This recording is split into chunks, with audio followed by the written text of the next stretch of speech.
నమస్కారం అండి. పాలకుర్తి నియోజకవర్గం లోపల ఒక అరాచక పాలన నడుస్తుంది. ఈ విదేశీ వనిత అయినటువంటి ఈ ఝాన్సీ రెడ్డి వచ్చి పోలీసులను అడ్డు పెట్టుకొని పరిపాలన చేయాలని చూస్తుంది. దీన్ని ప్రజలు, జర్నలిస్టులు ముక్త కంఠంతో ఖండించాల్సినటువంటి సమయం వచ్చింది. మొన్నటికి మొన్న ఆర్జీటీవీ రాజును, ఆ తర్వాత సిగ్నేచర్ టీవీ ఉపేందర్ను, ఈరోజు నమస్తే తెలంగాణ మన పాలకుర్తి నియోజకవర్గానికి చెందినటువంటి నమస్తే తెలంగాణ జర్నలిస్టు కొండా సతీష్ను అరెస్ట్ చేసి జైల్లో పెట్టడం జరిగింది. ఈ రకంగా జైల్లో పెట్టి ప్రశ్నించే గొంతుకలను మీరు అణచివేస్తారా? ఏం చేశాడు కొండా సతీష్? చేసిన నేరం ఏంటి? ఏం చేశాడయ్యా అంటే, పెదవంగర పోలీస్ స్టేషన్ లోపల కొంతమంది మందుబాబులు కలిసి మందు పార్టీ చేసుకుంటుంటే అటువంటి నిజాయితీగా బట్టి వెలికి తీసిండు. ఈ యొక్క విదేశీ వనిత అయినటువంటి ఝాన్సీ రెడ్డి పాలకుర్తి నియోజకవర్గం లోపల తన కోడలైనటువంటి ఎమ్మెల్యే యశస్విని రెడ్డిని అడ్డు పెట్టుకొని ఒక నిరంకుశ పాలన. అసలు ఆమెకు సంబంధం లేదు, ఆమెకు ఓటు హక్కే లేదు. అమెరికాలో ఉండాల్సిన వ్యక్తి విజిటింగ్ వీసా మీద మన పాలకుర్తి నియోజకవర్గానికి వచ్చింది.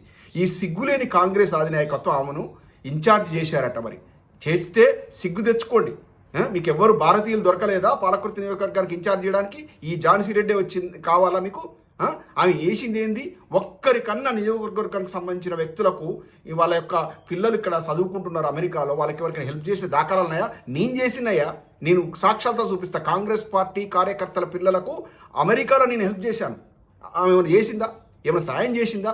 ఎవరికన్నా ఇంటికి పిలిచి భోజనం పెట్టే దాఖలాలు ఉన్నాయా అమెరికాలో? కానీ ఆమె ఏనాడు కూడా భారతీయ సంతతికి చెందినటువంటి వ్యక్తులను ఎప్పుడు కూడా దగ్గర తీసిన దాఖలాలు లేవు అమెరికాలో. ఆమె రియల్ ఎస్టేట్ వ్యాపారి ఏం చేస్తుంది? ₹1 వేసేసి ₹10 సంపాదించే విధంగా చూస్తుంది. ఆ రాజకీయం ఇప్పుడు ఇక్కడ చేస్తూ ఉంది. వచ్చింది మొన్న ఎలక్షన్లో కోట్లు పెట్టి టికెట్ కొనుక్కున్నది. ఎవరెవరికి టికెట్లు, ఎవరెవరికి ఎన్ని కోట్లు ఇచ్చింది ఏందని చెప్పి అందరికి తెలిసిన విషయమే. అది జగద్వితే. మన తమిళనాడు సిఎల్పి లీడర్ ఉన్నాడు, సెల్వ పెరుంతరాయ్ అని. ఆయన పోయి అడుగుతూ చెప్తారు ఈమె సంగతి అంతా. వీడు వచ్చేసి పోలీసులను అడ్డం పెట్టుకొని అమెరికాలో ఉన్న నా మీద కూడా కేసు పెట్టించింది ఈ దుర్మార్గురాలు. ఇవాళ జర్నలిస్టుల మీద ఇట్లా కేసులు పెడుతుంటే ప్రజలు ఏంది, ఎందుకు ఇట్లా చూస్తూ కూర్చోవాలి?